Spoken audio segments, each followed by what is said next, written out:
My son invited everyone to his dinner except me because I'm not welcome.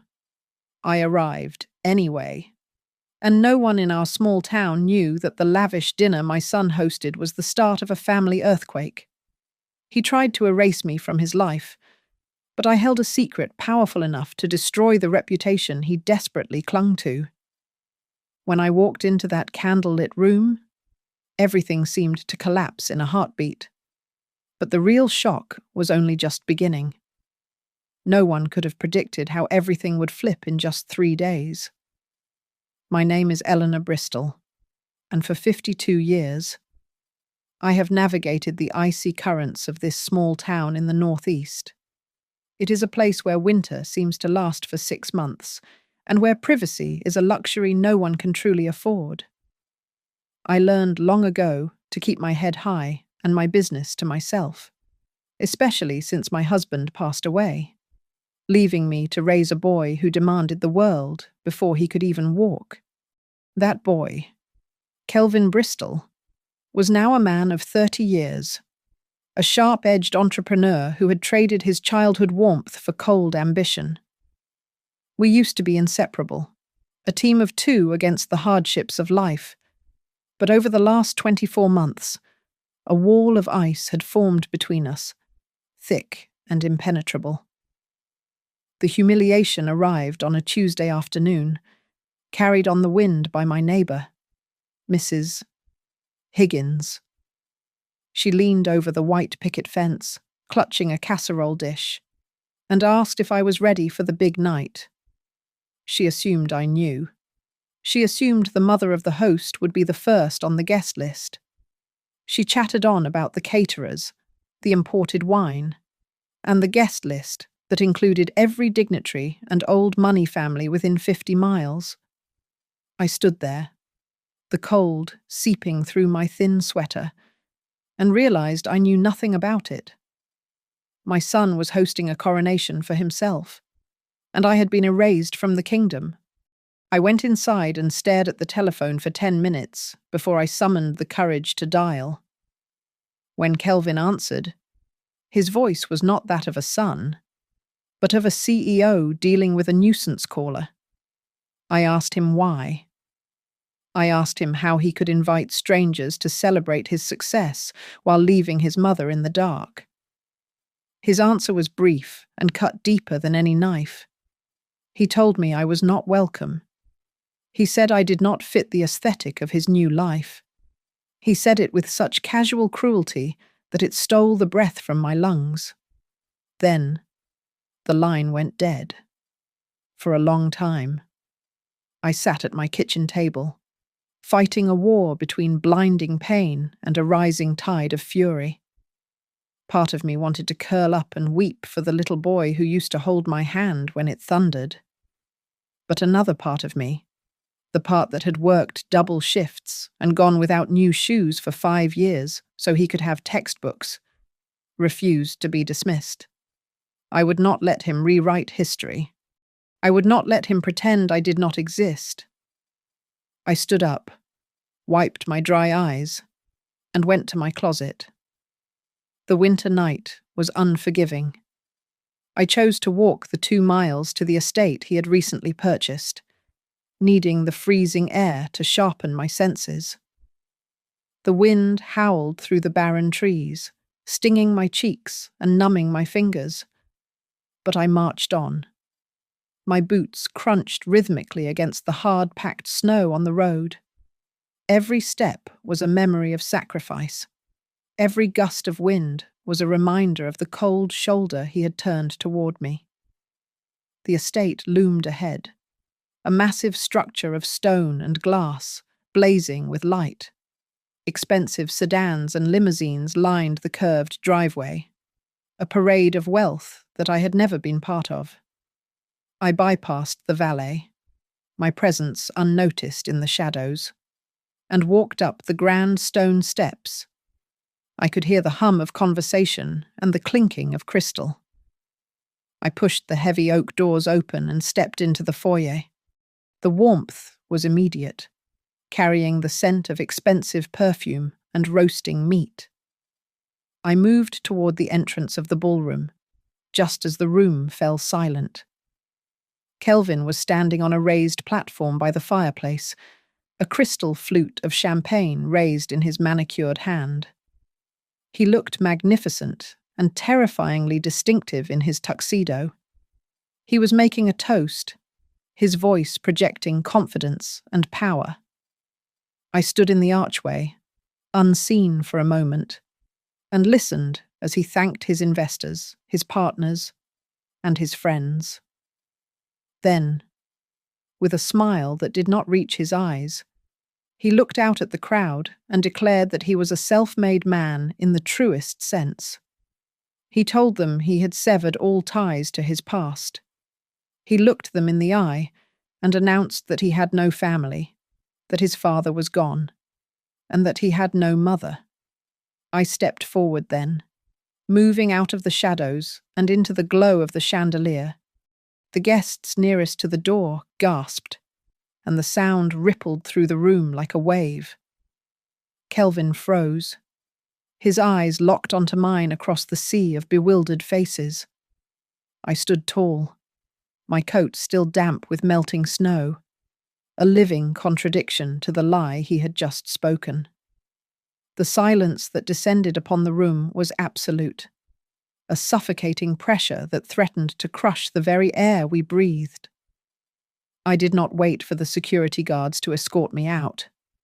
The look of absolute terror on Kelvin's face was enough of an answer. So I turned my back on the stunned silence of the ballroom and walked out into the freezing night. As I trudged back toward my small, empty house, the initial sting of humiliation began to fade, replaced by a gnawing, icy suspicion. This was not just a son being ungrateful. This was a man acting under duress. The Kelvin I knew, the boy I had raised on cheap pasta and second-hand books after his father died, was capable of selfishness. Yes, but not this calculated cruelty. Something had twisted inside him over the last 2 years, and tonight was just the final symptom of a much deeper sickness. I let my mind wander back to the days when it was just the two of us against the world. When my husband passed, leaving me with a mountain of medical bills and a 5-year-old boy, I became a fortress. I worked double shifts at the diner and took in sewing at night so Kelvin could have the same sneakers as the other boys. We were a team. We shared everything. That bond held strong until 24 months ago, right around the time Amara Keene walked into his life in her red-soled heels. Amara was undeniable. She was the kind of woman who seemed to glide rather than walk, draped in silk and smelling of jasmine and ambition. But I never trusted her eyes. They were too sharp, too assessing, like a jeweler inspecting a diamond for flaws before buying it. The first time Kelvin brought her home, she looked at my worn living room furniture not with disgust, but with a calculation that made my skin crawl. After she arrived, the Sunday dinners stopped. Then came the phone calls, shorter and more infrequent, until they ceased altogether.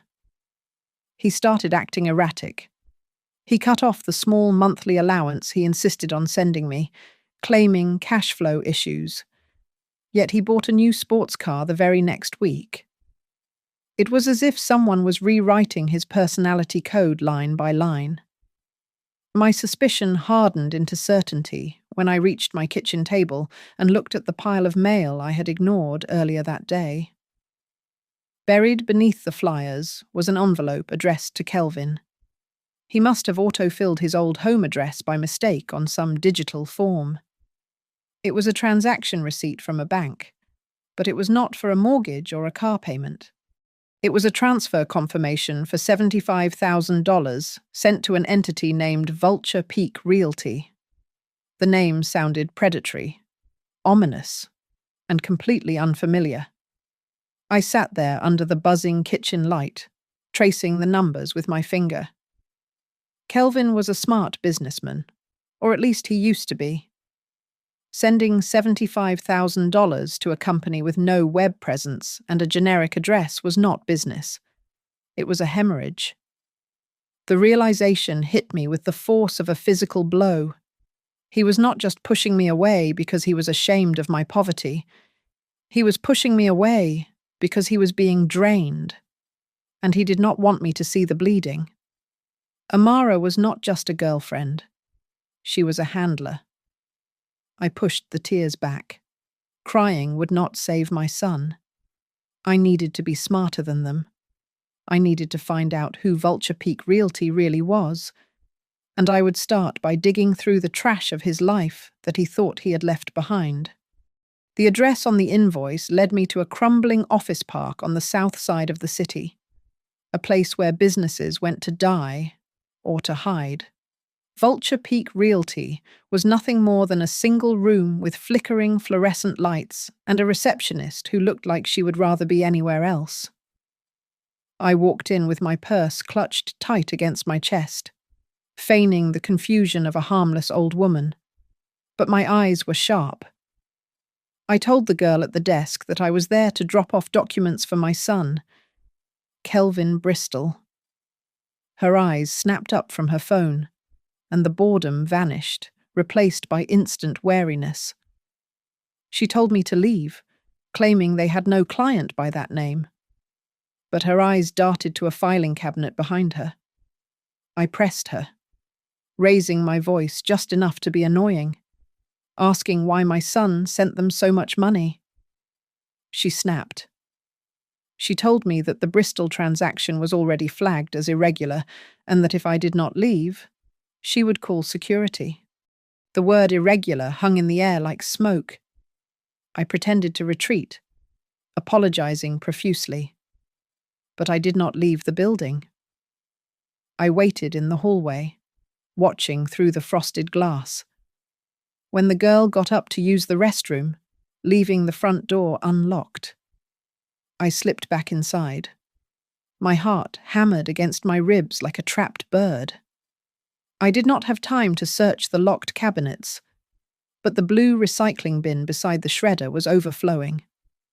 I grabbed the top stack of papers, shoved them under my coat, and walked out just as the toilet flushed. I did not stop moving until I was safe inside my locked car 3 blocks away. My hands shook as I smoothed out the crumpled papers on the passenger seat. Most of it was junk, but the third page made my blood run cold. It was a draft of a trust agreement titled The Golden Future Holdings. I scanned the legal jargon until I found the names of the beneficiaries. Kelvin Bristol was listed first, but right beside him was the name Amara Keene. They were listed as co-owners with equal rights to withdraw funds. I turned the page to see what assets were being put into this trust, and the air left my lungs. The trust was funded by the deed to a 40-acre plot of land in the next county. I knew that land. It was the rocky, undeveloped property my late husband had inherited from his grandfather. It had been in the family for generations, forgotten and untouched. Kelvin did not own that land. I did. My name was the only one on the deed, and I had never signed it over to him. He was using property he did not legally possess to leverage a massive financial play. The realization hit me with the weight of a landslide. Kelvin was not just spending money, he was stealing it. And he was stealing it from me to fund a future with a woman who had only been in his life for 2 years. But as I looked closer at the clauses, I saw something even more terrifying. The contract stated that upon the transfer of the deed, the liquid assets would be released immediately to the secondary beneficiary. Amara. Kelvin was not the mastermind here. He was the mark. He was being coerced or manipulated into committing grand larceny and fraud, risking prison time to hand over family assets to a woman who was planning to cash out the moment the ink was dry. My son was not just a bad son. He was a victim in a web so sticky he likely did not even know he was caught. I drove home with the stolen trust documents burning a hole in my passenger seat, my mind racing faster than the engine of my old sedan. The house felt colder than usual when I stepped inside, the silence amplifying the pounding of my heart. I went straight to the attic, pulling down the dusty banker's box labelled property that my husband had packed away years ago. I needed to see the original deed to the 40-acre plot, the one piece of legacy intended to be Kelvin's safety net, not his ruin. My hands trembled as I sifted through the yellowing papers, smelling of mildew and old ink. When I reached the folder for the land, it felt too light. I opened it and froze. The original deed was gone. In its place was a photocopy of a power of attorney transfer, dated 6 months ago. My eyes scanned to the bottom of the page, and I felt the room spin. There, in black ink, was my signature. It was a terrifyingly good forgery, capturing the way I looped my capital letters. But I knew with absolute certainty I had never signed it. I ran my thumb over the ink, feeling sick. Someone had not only stolen from me, but had erased my consent entirely. As I turned the page over, a small, glossy photograph fluttered out from between the sheets and landed on the floorboards. I picked it up. It was a candid shot, grainy and taken from a distance, likely printed out from a surveillance file. It showed Kelvin standing outside a warehouse, looking more terrified than I had ever seen him. He was wringing his hands, his posture slumped in defeat. Standing over him was a man I did not recognize, a tall figure with silver hair and a scar running down his jawline. The man looked calm, predatory, and entirely in control. Kelvin did not look like a partner in this photo. He looked like a hostage. I knew I was out of my depth. I needed a professional. I reached out to Raymond Wild, a name whispered among the locals for when the police were too slow or too bound by red tape.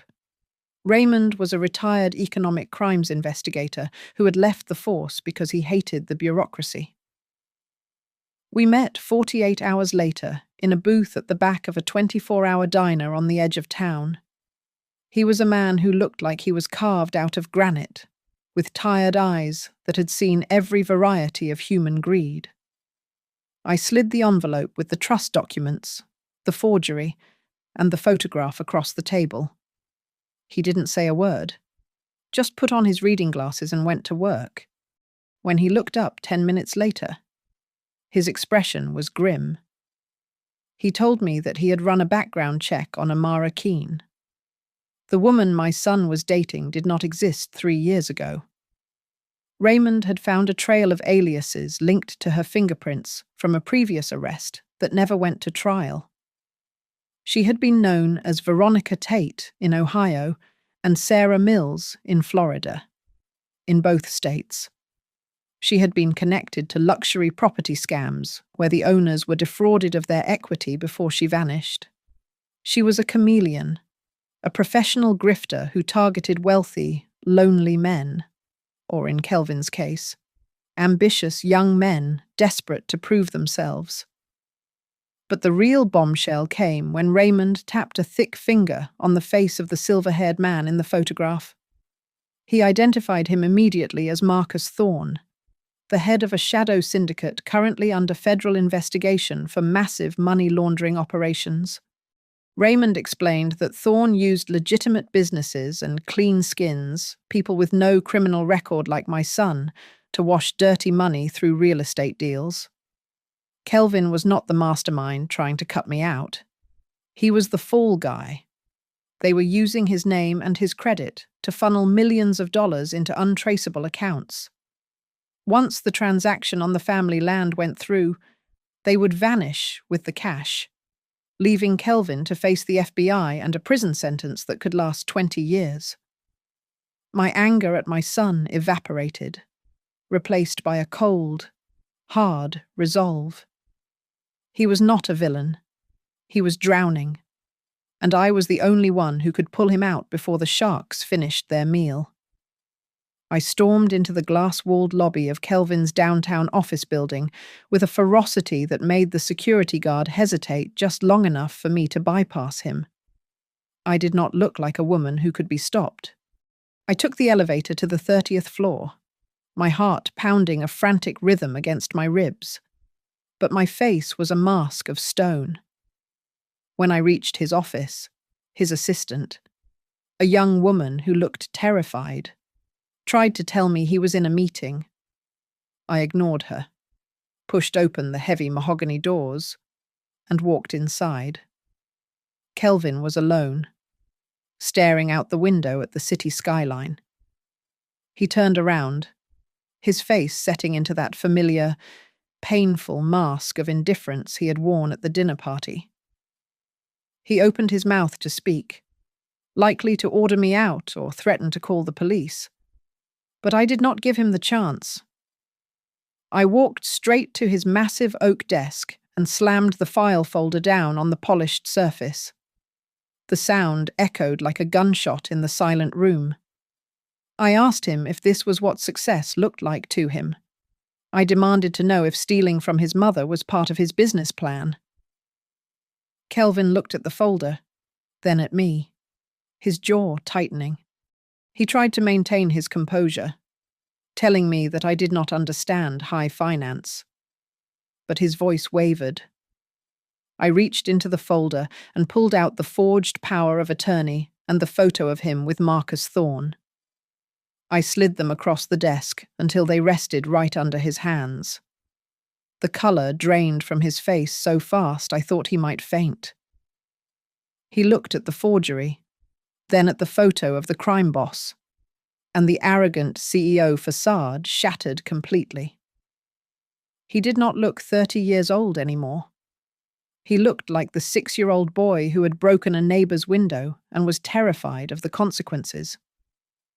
He slumped into his leather chair, burying his face in his hands, and for the first time in 2 years, I heard my son cry. It was a jagged, broken sound that tore at my heart. When he finally looked up, his eyes were red and wild with panic. He confessed everything, the words tumbling out in a rush. He told me that he had not known. He swore to me that he had been blind. Amara had introduced him to what she called a VIP investment network, promising returns that would secure his future forever. She had played from his insecurities, his desperate need to prove that he was more than just a poor boy from a small town. He had trusted her completely. When she put papers in front of him, he signed them without reading the fine print because he thought she loved him. It was only 3 weeks ago that he realized the truth. He had walked into a meeting expecting investors and found Marcus Thorne instead. They showed him the documents he had signed, the illegal transfers, the shell companies set up in his name. They told him he was the face of the operation now. If he went to the police, they had enough evidence to send him to prison for 20 years. They owned him. Then came the part that broke me. Kelvin looked at me, tears streaming down his face, and told me why he had banned me from the dinner. He said that Thorne had threatened to go after anyone Kelvin cared about to ensure his cooperation. Kelvin knew that if he showed any public affection for me, if he kept me in his life, I would become a target. The cruelty, the coldness, the public declaration that he had no mother, it was all a desperate, clumsy attempt to paint a target off my back. He was trying to save me by breaking my heart. I walked around the desk and pulled his head against my chest, just as I had done when he was a child. He clung to me, shaking violently. I felt a surge of protective rage so strong it nearly blinded me. I told him to listen to me. I told him that he was not alone anymore. I wiped the tears from his face and looked him in the eye. I told him we were going to fix this. I did not care about the mob, and I did not care about the threats. I was his mother, and I was going to drag him out of this hell, even if I had to burn the whole city down to do it. For the next 72 hours, my life became a blur of stale coffee, cold car seats, and the terrified realization that I was hunting a predator far more dangerous than I had imagined. Raymond Wilde was a professional. He knew exactly how to disappear into the rearview mirror of Amara's sleek convertible, keeping just enough distance to remain invisible while never letting her out of our sight. We tracked her movements from high-end boutiques to the darkest corners of the city, peeling back the layers of the woman who had enchanted my son. On the third night, the real Amara finally showed her face. We followed her black sedan out of the city limits, past the well-lit suburbs and into the derelict industrial district near the old rail yards. It was a graveyard of rusted steel and abandoned warehouses, a place where good intentions went to die. She pulled into the loading bay of a corrugated metal structure that looked abandoned, but Raymond noticed the fresh tire tracks in the mud. He killed the headlights of his car a block away, and we continued on foot, moving through the shadows like ghosts. We found a vantage point behind a stack of rotting shipping pallets. The warehouse door was slightly ajar, spilling a sliver of yellow light onto the wet pavement.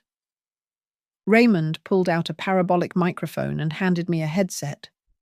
I pressed the cups against my ears, my breath hitching in my throat as the static cleared and voices drifted through the cold air. There were 3 men inside, but Amara's voice cut through the low rumble of their conversation with chilling clarity. She was not the sweet, supportive girlfriend I had seen in photos. She sounded annoyed and impatient. I listened as she told the men that Kelvin was becoming a problem. She said he was asking too many questions about the deed transfer and that his conscience was starting to make him unpredictable. One of the men, whose voice was deep and gravelly, asked her what the timeline was. Amara did not hesitate. She told them that as soon as the land deal was finalized on Friday, Kelvin would no longer be necessary. She used the phrase "cut loose" with such casual malice that I felt bile rise in my throat. She suggested a car accident or an overdose, something that would look like the tragic end of a stressed executive. My hands shook so violently that I almost dropped the headset. This was not just fraud anymore. This was a conspiracy to commit murder. My son was walking around with a target on his back, completely unaware that the woman he loved was planning his funeral. Raymond placed a steady hand on my shoulder, grounding me. He was recording everything. The digital tape was capturing every word of their plan, every threat, every laugh. We retreated back to the car in silence, but once we were safe, Raymond opened his laptop. He had been busy while I was listening. He had used the access codes we swiped from the trash to breach the firewall of the shell company. The screen illuminated the dark interior of the car with a list of transactions that made my head spin. They were moving money fast. We saw transfers totaling $12 million flowing out of local banks and into offshore accounts in the Cayman Islands and Switzerland. This was a massive operation, and Kelvin was the linchpin they needed to unlock the final vault. Raymond looked at me and said we had enough to go to the FBI right now. But I shook my head. If we went to the authorities now, Amara might get tipped off and run. Or worse. Her partners might trigger their contingency plan and hurt Kelvin before the police could get to him. We needed to stop this on our own terms. We needed to catch her in the act, with no room for denial and no time to escape. I looked at the surveillance photos of Amara, her smile sharp and predatory, and I felt a cold resolve settle over me. I told Raymond to get the car ready. I had a plan to bring everyone together for one last dinner.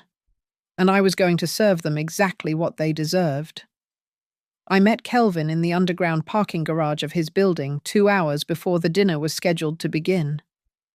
The fluorescent lights hummed overhead, casting long, sickly shadows that made him look even paler than he was. I handed him the blue folder containing the bait. It was a masterpiece of deception, a forged property transfer.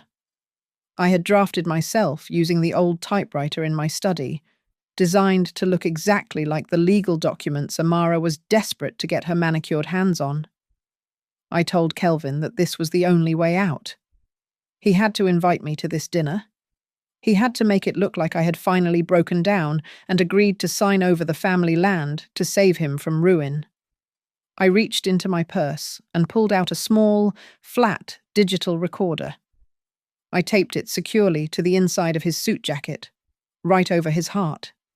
I told him to keep his jacket on, no matter how hot it got in there. I instructed him to get her talking. We needed her to say the words. We needed her to threaten him explicitly. Kelvin was trembling, his hands shaking so hard he could barely button his shirt. But I grabbed his shoulders and looked him dead in the eye. I told him that tonight. He was not the victim. He was the trap. The dinner was intimate, set in the same dining room where he had humiliated me just a few days prior. But this time, the air was thick with a different kind of tension. Amara sat across from us, looking radiant in a silk dress that shimmered like oil on water. She was practically vibrating with anticipation. She had heard through her channels Raymond and I had intentionally leaked information to that the disbursement documents were ready and that I was coming to sign. She poured the wine with a steady hand, her eyes darting between Kelvin and the blue folder sitting on the sideboard. We had barely finished the soup when Amara decided she could not wait any longer. She set her glass down with a sharp clink and suggested we get the business out of the way so we could enjoy the rest of the evening. She walked over to the sideboard, picked up the folder, and placed it in front of Kelvin. She produced a gold pen from her clutch and clicked it open. She told him to sign on the dotted line so we could all move on with our lives. Kelvin stared at the paper. He did not pick up the pen. He looked up at her, his voice wavering just enough to sound genuinely terrified. He asked her why she was pushing so hard.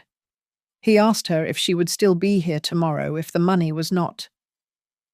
Amara laughed, a cold, tinkling sound that had no warmth in it. She touched his shoulder and told him not to be silly. But Kelvin pulled away. He asked her again. He asked her if she loved him or the $12 million this land was worth. That was when the mask slipped. Amara's face hardened into something ugly and sharp.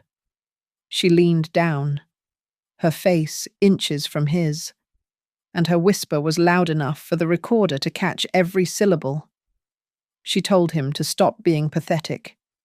She told him that if he did not sign that paper in the next 5 minutes, she would release the files she had on his offshore accounts to the federal authorities.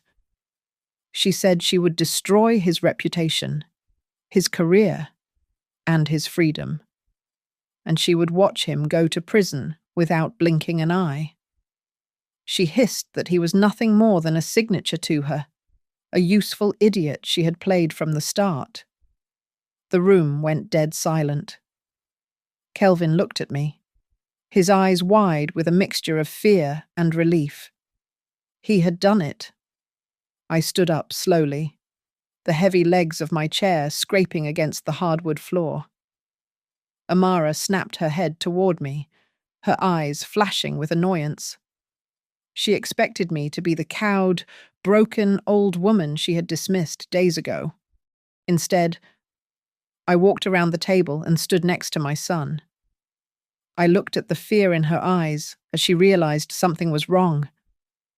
I told her to put the pen away because nobody was signing anything tonight. I told her that the only thing being released this evening was the truth. I reached into my large leather handbag and pulled out a portable Bluetooth speaker, setting it down on the table with a heavy thud that made the crystal wine glasses tremble. Amara stared at it, her brow furrowed in confusion. But before she could open her mouth to speak, I pressed the play button on my phone. The sound quality was crisp, amplified to fill every corner of the luxurious dining room. It was the recording Raymond and I had captured in the warehouse just 72 hours ago. Amara's voice boomed through the room, stripping away the sophisticated facade she wore like armor. Everyone heard her cold, flat tone as she discussed the timeline for the murder. She said the words clearly. She said that Kelvin had become a liability. She said that once the land was transferred, he needed to be cut loose. She suggested a car accident on the icy roads or an overdose that the police would overlook. The silence that followed the recording was heavier than lead. The guests Amara had invited, her so-called business partners and investors, who were actually silent co-conspirators in her scheme, froze in their seats. They looked at the speaker, then at Amara, and finally at me with dawning horror. I did not stop there. I reached back into my bag and pulled out a thick stack of financial documents, slamming them down onto the table next to the speaker. I fanned them out so everyone could see the headers. I pointed to the highlighted sections that showed the unauthorized wire transfers, the shell companies registered in the Cayman Islands, and the forged signatures that Amara had used to siphon off Kelvin's liquidity. I told them to look closely. I told them that these papers proved she had been bleeding him dry for 24 months, manipulating his accounts while he was busy trying to impress her. Amara stood up, her chair crashing backward onto the floor. Her face was a mask of pure panic, the colour draining away until she looked like a ghost. She stammered that it was a lie, that the recording was doctored, but her voice cracked. She looked around the room for support, but her partners were already inching away from the table, trying to distance themselves from the sinking ship. That was when the double doors to the dining room burst open. Raymond Wilde stepped in, looking taller and more imposing than ever, and he was not alone. Behind him flowed a stream of uniformed officers and 2 detectives in plain clothes. I had signaled Raymond the moment I started the recording. Amara let out a sharp, terrified scream and bolted toward the terrace doors, her heels clicking frantically against the hardwood. She made it 10 feet before a female officer intercepted her, grabbing her arm and spinning her around. The sound of handcuffs clicking shut was the most satisfying noise I had ever heard. But the shock was not over. As Amara was being read her rights, the police did not stop with her. They moved swiftly around the dining table, apprehending the 3 men in expensive suits who had been sipping vintage red wine just moments before. Raymond announced to the room that these were not investors. He revealed that they were senior operatives of the Marcus Thorne syndicate, wanted in 3 states for racketeering and grand larceny. We had not just caught a girlfriend stealing from her boyfriend. We had decapitated a financial crime ring that had been operating in the shadows for 5 years. Kelvin stood by the fireplace, completely motionless. He looked at the police hauling away the woman he thought he loved. And then he looked at me. His eyes were wide, filled with a mixture of shock and awe. He looked at me as if he was seeing me for the first time, not as his aging mother who needed charity, but as the woman who had just orchestrated a tactical takedown that saved his life. The room fell into absolute silence, broken only by the distant wail of sirens approaching to take the trash away. The silence that followed the police sirens was the loudest sound I had ever heard. The guests were gone. The officers had cleared out, and the house that had been a stage for Kelvin's arrogance was now just a large, empty building filled with echoes of a life that never truly existed. Kelvin sat on the floor of the dining room, his tuxedo jacket discarded on the hardwood, his head buried in his knees. When I sat down beside him, the dam broke. He collapsed into me, burying his face in my shoulder. He did not cry like a grown man.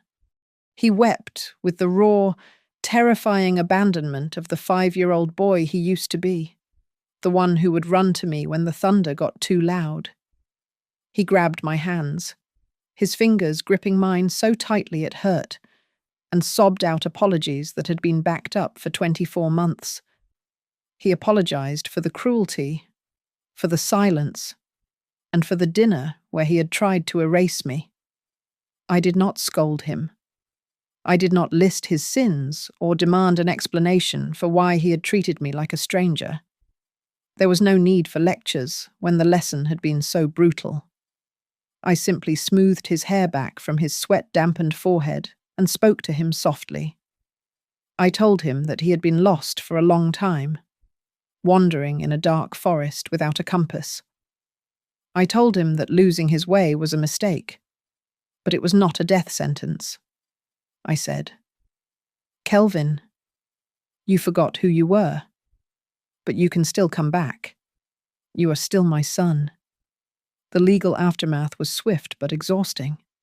The detectives stayed until 4 a.m, taking statements and cataloguing the evidence Raymond and I had gathered. Because of the wiretap and the clearly coerced signatures on the fake documents, the authorities officially classified Kelvin as a victim of extortion and a cooperating witness rather than a co-conspirator. The lead detective told me quietly, as he was packing up his files, that without my intervention, Kelvin would have likely been the one in handcuffs, taking the fall for a scheme he barely understood. Hearing that confirmation was the first time my heart had beaten steadily in weeks. I knew then that I had done the right thing. I decided right then that I was not going back to my quiet life of solitude just yet. Kelvin needed a mother, not a judge, and he was in no state to be alone. I stayed in the guest room for the next 2 weeks, making sure he ate and slept. He spent those days dismantling the life he had built on sand. He dissolved the company that Amara had helped him build, liquidating assets and severing ties with every contact she had introduced him to. It was a painful process, like tearing down a house brick by brick. But he did it without a flinch. He walked away from the potential millions and the prestige, finally understanding that the cost of that money was his soul. He also took a step I had not expected. He started seeing a therapist, a kind woman in the city who helped him unpack the deep-seated insecurity that had made him such an easy target for a predator like Amara. He told me later that he had spent his whole life trying to outrun the poverty we grew up in, thinking that money was the only shield against the world. He had to learn the hard way that safety came from loyalty and love, not bank accounts. As for me, the anger that had fueled my investigation faded, leaving behind a quiet, steady peace. I had faced the worst fear of a mother, losing her child to the darkness, and I had won him back. We made a change in our geography to match the change in our hearts. Kelvin sold the cold, imposing estate within 30 days. It held too many bad memories.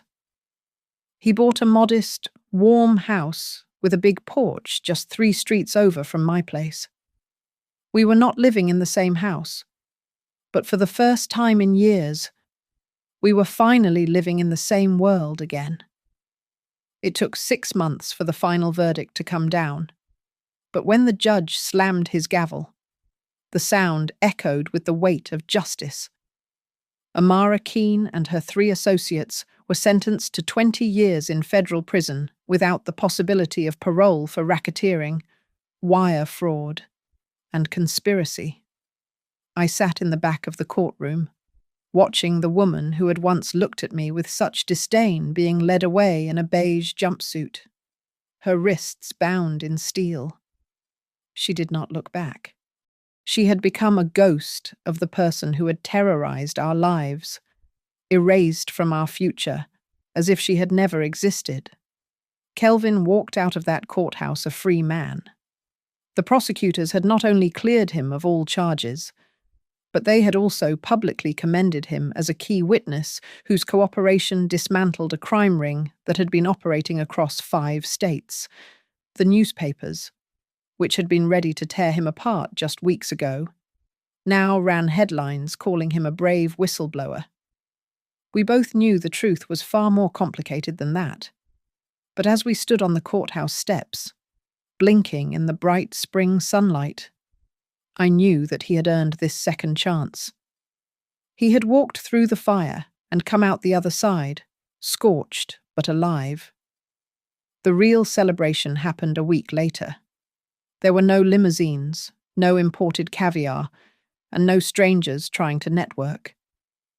It was just a Tuesday night in the modest kitchen of the new house Kelvin had bought. He insisted on cooking the meal himself. The menu was simple: spaghetti and meatballs from an old family recipe that he had not made since he was a teenager. He burned the garlic bread slightly, and the wine was a bottle we bought for $15 at the local market. But as I sat at the small wooden table, I felt richer than any billionaire. Kelvin placed the plate in front of me and sat down. He looked me in the eye and told me that I was the only VIP guest he would ever need. Later that week, Kelvin gave a brief statement to the local press regarding the ordeal. He did not talk about his business acumen or his future wealth. Instead, he stood before the microphones and said that he owed his life, his freedom, and his integrity to one person. He pointed to where I was standing on the sidelines and declared to the world that his mother was the only reason he was not sitting in a prison cell. I did not step forward to take a bow. I just smiled, feeling a warmth in my chest that had nothing to do with pride and everything to do with relief. We are not wealthy people anymore. The millions that Amara had promised were smoke and mirrors, and Kelvin had lost a significant amount of his own savings, untangling the mess she left behind. But we have something far more valuable. We have a future that belongs to us. Kelvin took my advice and decided to pivot his career entirely. He used what was left of his funds to open a small non-profit center dedicated to helping elderly people and victims of financial fraud navigate the legal system. He spends his days now protecting people from predators like Amara, using his own painful experience to shield others. The town has returned to its quiet rhythm. The gossip has died down, replaced by new stories. But the lesson of that winter remains etched in our bones. I realized that the ultimate victory was not seeing Amara go to jail, although that was satisfying. The real victory was looking across the table and seeing my son, whole and present, no longer lost in the shadow of someone else's greed. I had fought for him when he could not fight for himself, and I had won. As I look back on that cold night when I walked toward the mansion that I was forbidden to enter, I realize now that it was the most important walk of my life. It taught me that a mother's love is not passive. It is a force of nature that can break down locked doors and expose the darkest lies. I sip my tea on my porch, watching Kelvin drive up to visit me for our weekly dinner, and I know that everything is exactly as it should be. Being excluded from dinner isn't always the end. Sometimes it's just the moment you start taking back what truly belongs to you. Thank you so much for listening to my story. I would love to hear where you folks are listening from today. So please drop a comment down below and let's get a conversation going. If you enjoyed this story, please do me a huge favor and subscribe to Grandma's Family Diary. Hit that like button and smash the hype button so we can share this journey with even more people.